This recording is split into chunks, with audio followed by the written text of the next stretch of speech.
c'est le Big Bang. Dans les premiers instants, l'évolution et l'expansion de l'univers sont fulgurantes. La température et la densité diminuent rapidement. 15 minutes plus tard, lors de la création des premiers atomes, c'est l'émission du rayonnement cosmologique, un fabuleux flash de lumière que nous pouvons encore détecter aujourd'hui. Dans les mois qui suivent, sous l'influence de la gravité, l'architecture de l'univers prend forme.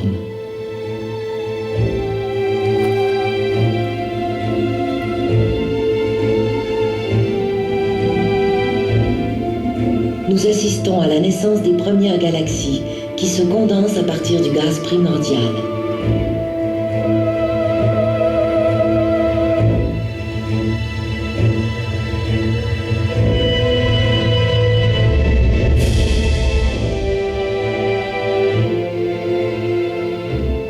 Aux environs du 1er mai, c'est la naissance de notre galaxie, la Voie lactée. À cette époque, le rythme de formation de nouvelles étoiles dans la galaxie est beaucoup plus élevé qu'aujourd'hui.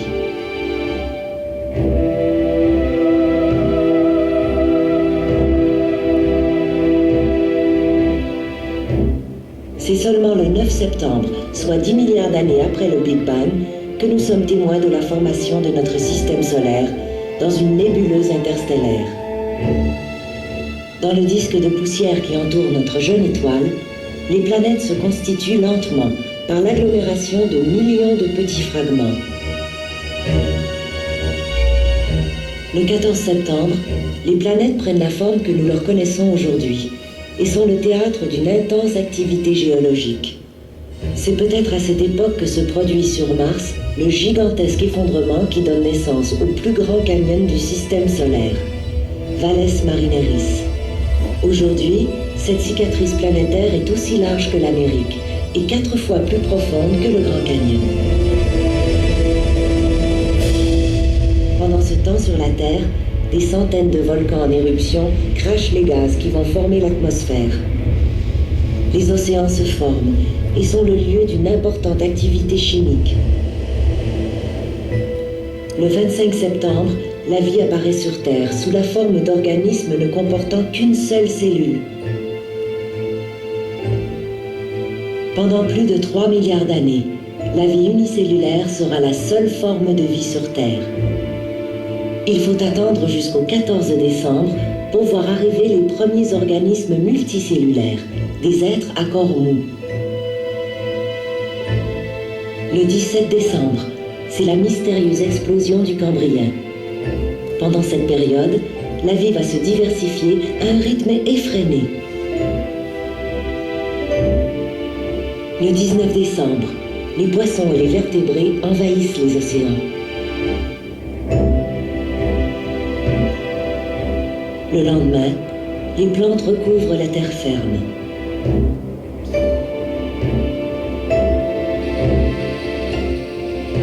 Le 21 décembre, les premiers insectes font leur apparition. Les amphibiens apparaissent à la même époque. Le 22 décembre, les premiers arbres se déploient vers le ciel. Les reptiles se diversifient.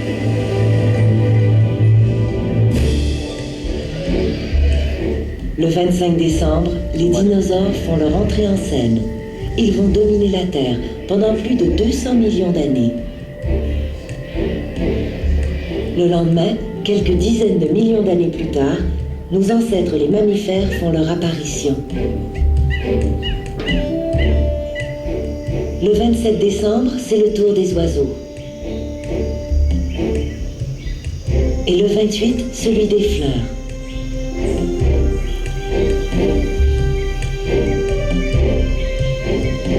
Le 30 décembre, un astéroïde ou une comète frappe la Terre et provoque l'extinction de milliers d'espèces vivantes, dont les dinosaures. Certains mammifères survivent et vont se diversifier à la surface de la planète. Le 31 décembre matin, les primates, nos ancêtres directs, font leur apparition. À 21h, c'est l'apparition des australopithèques, pour la première fois, un groupe de primates marche debout. À 23h50, les premiers humains maîtrisent le feu. C'est aussi l'époque des mammifères géants.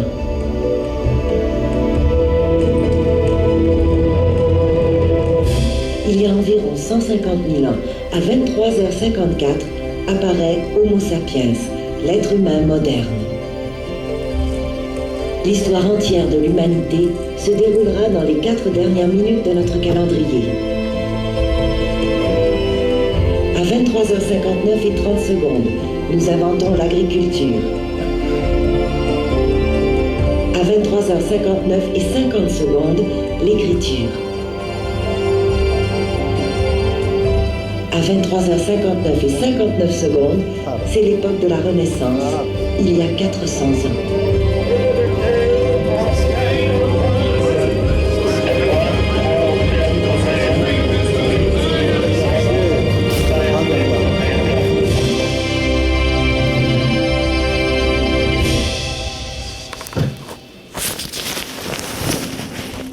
Notre présence sur Terre aujourd'hui est le fruit de 15 milliards d'années d'évolution cosmique. Les cellules, les atomes et les particules élémentaires dont nous sommes formés sont autant de racines qui relient notre existence au plus profond passé de la vie et de l'univers. L'histoire de l'univers, c'est notre histoire.